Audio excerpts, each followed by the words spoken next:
Okay, so I'm going to say something crazy. Forget the government building affordable housing in Toronto. Should we ask Disney to do it instead? I know, it sounds crazy, but before you scoff, just hear me out. We have multi-billion-dollar corporations that can design full-scale theme parks with transportation, housing, retail, and social infrastructure, but we still can't build affordable neighborhoods that actually work for families.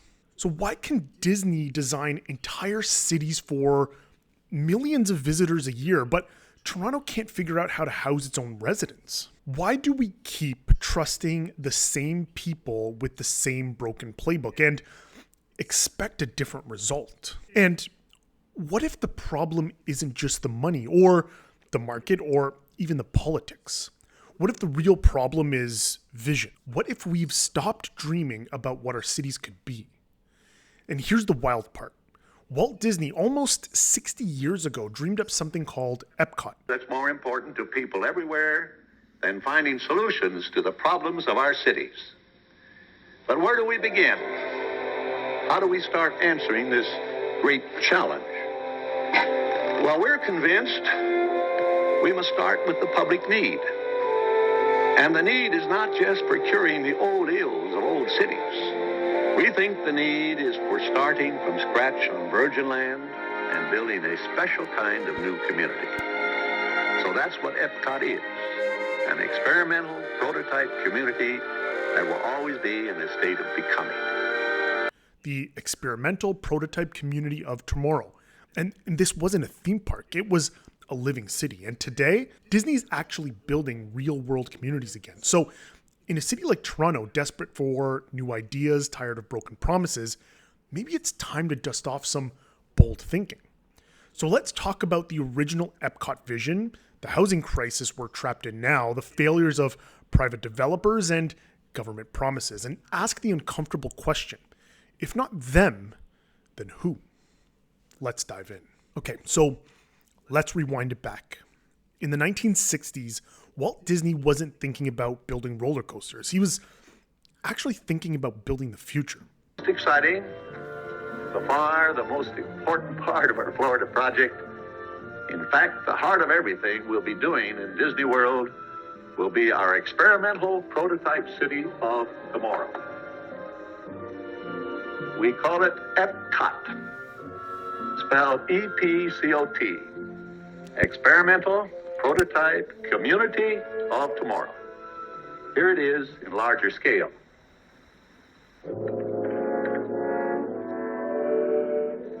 EPCOT will take its cue from the new ideas and new technologies that are now emerging from the creative centers of American industry. So his vision was EPCOT, not the theme park you know today, the experimental prototype community of tomorrow. And it was supposed to be a full city for 20,000 people, a place with monorails instead of cars, walkable neighborhoods, climate-controlled city centers, and constant innovation. In Disney World, about 20,000 people will actually live in EPCOT. Their homes will be built in ways that permit ease of change so that new products may continuously be demonstrated. Their schools will welcome new ideas so that everyone who grows up in EPCOT will have skills and pace for today's world. EPCOT will be a working community with employment for all.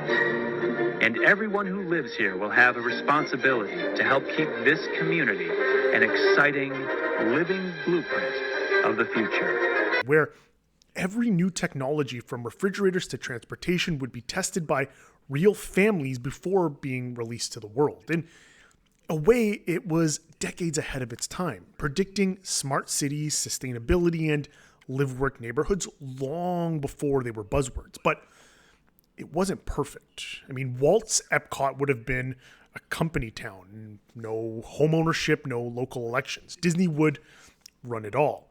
Visionary? I mean, absolutely. Authoritarian? I mean, maybe a little. So after Walt's death, even his own company backed away from the idea, and EPCOT became just a theme park instead of the living city he imagined.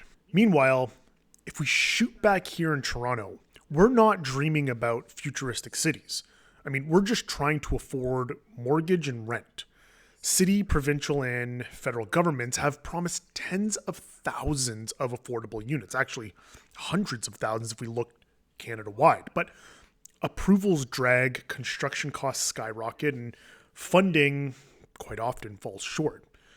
Meanwhile, the wait list for affordable housing keeps growing, and everyday families are priced out.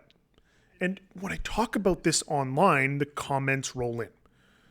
Government can't build anything right. It's all a money grab. Let the private sector do it. And honestly, some of that skepticism is valid. Governments overpromise and underdeliver. But the private sector hasn't really solved it either. Profit doesn't build affordability. It builds luxury. Now, Toronto actually tried to dream bigger once upon a time. Sidewalk Labs, a Google company, proposed a futuristic smart city on the waterfront. I mean, some of you remember this. Heated sidewalks, modular wooden skyscrapers, and self-driving shuttles. It sounded absolutely incredible until people started asking questions. Who would own the data? Who would control the space? Was it a neighborhood or was it a surveillance project? So not surprisingly, trust eroded, community groups pushed back, and back in 2020, Sidewalk Labs pulled the plug. So Toronto's brush with a futuristic neighborhood ended with a hard reminder. Innovation without trust doesn't work.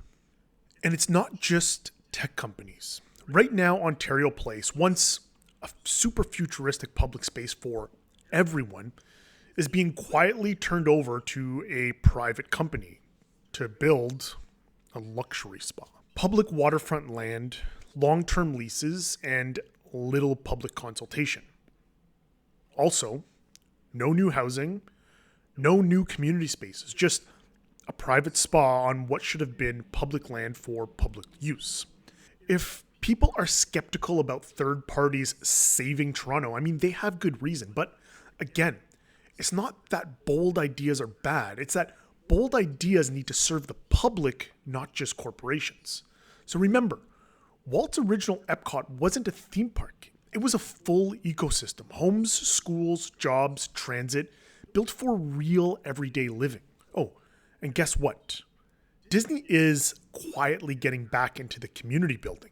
They actually have a project called Storyliving by Disney, and it's underway in California. It's a master plan community called Cotino with homes, parks, shops, and even a private lagoon. It's pretty much the full Disney experience, but you actually get to live there. However, here's the catch. Homes start at over $1 million. I mean, we're in Canada, so that's USD. Membership fees are tens of thousands, so it's not necessarily a city for everyone. It's a lifestyle product for the wealthy.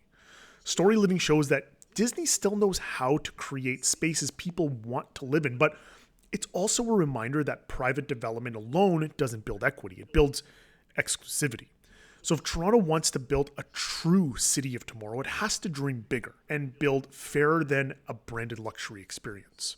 Now, other visionary cities have tried and struggled too. So Mark Laurie's Telosa, a city built on equitable land ownership, is still just a dream. If you look over to Saudi Arabia, you have Neom, a sci-fi utopia already starting to scale back on their early promises. And then you have Masdar City, an eco-lab in Abu Dhabi, and it fell short after a financial crash. So what's the lesson? Vision matters, but execution matters even more. You need community buy-in, you need transparency, and you need to actually serve the people who live there. Now, Toronto doesn't need castles in the sky. It needs communities that inspire, cities that serve their people. EPCOT wasn't perfect. Storyliving isn't affordable, but the spirit, the hunger to imagine a better way to live is exactly what we're missing right now. So if we dare to dream but stay rooted in transparency, inclusion, and community, maybe the real city of tomorrow could still rise right here. And it would belong not to Disney, not to Google, but to all of us. Because after all, Toronto already had its own EPCOT ball at Ontario Place. And honestly, a revitalized Ontario Place with a futuristic, affordable neighborhood sounds a lot better than a luxury spa, doesn't it?